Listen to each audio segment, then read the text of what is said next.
That today, Annelise, was the Scott Morrison of old. He had the right combination of strength, of clarity, of reassurance. That was easily his best performance since this crisis erupted. I would say easily his best crisis since the fires erupted. He was, as I say, he was strong in his tone, he was reassuring in his message, and there was great clarity in what that message was. That was, as I say, the Scott Morrison of old. Thank goodness he is really stepping up now in the face of this crisis. Obviously, it's a huge challenge for any government, for any Prime Minister, but with the nation needing that reassurance, needing that strength, that was right there from the PM today, and I absolutely agree with you that that was his address to the nation, and he nailed it. Andrew, Clennell, how do you feel about his performance today? Is this what we needed a week ago? Yeah, well, you could say that, but I mean, it's the right time now, and it's the best performance I've seen from the Prime Minister. And he was patient, he was calm, he was measured, and above all, he was clear. He was very clear about where we're heading. And boy, do we need that now, Annelise, because you've got, as he said, these rubbish text messages going around about a lockdown.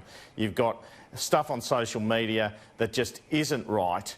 And, you know, we need clear messaging. That's one of the reasons you should attend to traditional media, including Sky News. We're telling you what's actually happening, not what might happen down the track if things get a million times worse. So there's a couple of things there, a couple of things that the Prime Minister mentioned I wanted to point to.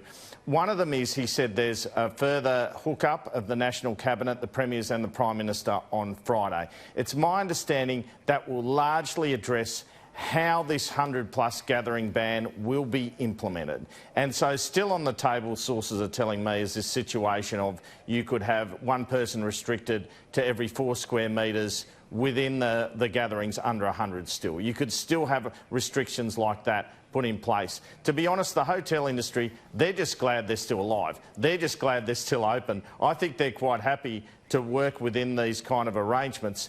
If the outbreak gets much worse, it was certainly put to me yesterday that weeks down the track you could see what's happening in other countries, and that's cafes, pubs and restaurants asked to shut. We are not at that stage yet.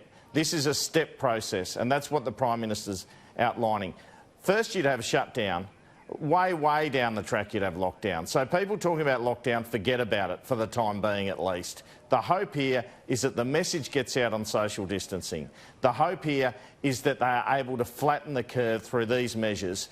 And interestingly, Scott Morrison spoke about the gear change. The gear change in community sentiment and economic sentiment from last Friday, when the Prime Minister and Premiers decided to come up with this ban of over 500 people at mass gatherings, a ban on the sport basically. That has changed people's views, the way they're behaving, and that's why the PM said stop hoarding, just stop it. But several businesses are already looking at going to the wall, and that's why it's so important he gets out this support package as quickly as possible and gets it through Parliament next week. I've got a friend, for example, he's got a business. He's telling me today that 30% of his medium-sized business, 30% of his payroll, he's just about to wipe. He's just about to lay these people off. That's happening all over Australia. Casual workers being laid off. We're already hearing the stories. It's only going to get worse, and that's why it's very important what he does on the economic and support aspect as we go forward. But overall, Annelise, yeah, a very good performance by the PM. I hope we see a lot more of it. And that is a very notable change of language to say we're cushioning the blow instead of trying to avoid recession. Laura Jays, in particular on the school closures, that's been a question front of mind for so many.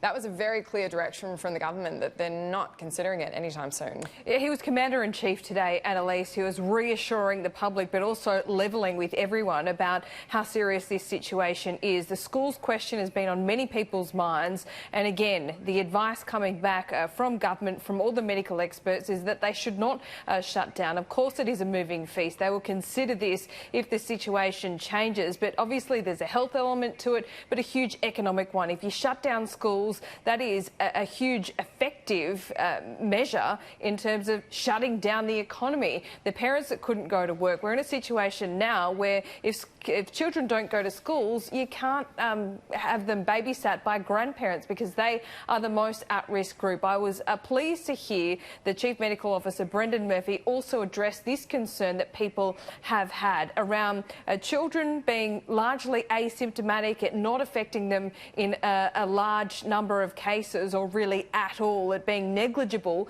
but them being able to spread that virus. Well, that is something that we don't know too much about, but Brendan Murphy saying it's not of a huge concern at the moment. So that is why that decision has been made, and it's a good, prudent one at the moment. I thought one of the most levelling moments of that media conference as well, Annelise, was where he said whatever Australia does, whatever decisions this government takes now, well, they have to be implemented for 6 months. So that is telling people that this thing has a long way to run, and that's why it is such a stepped process. Unprecedented changes in aged care, unprecedented changes in the way we travel domestically and around the world, and you'd have to think from that statement of whatever we do has to be in place for 6 months, that level 4 travel restriction will remain. The best message, stop hoarding.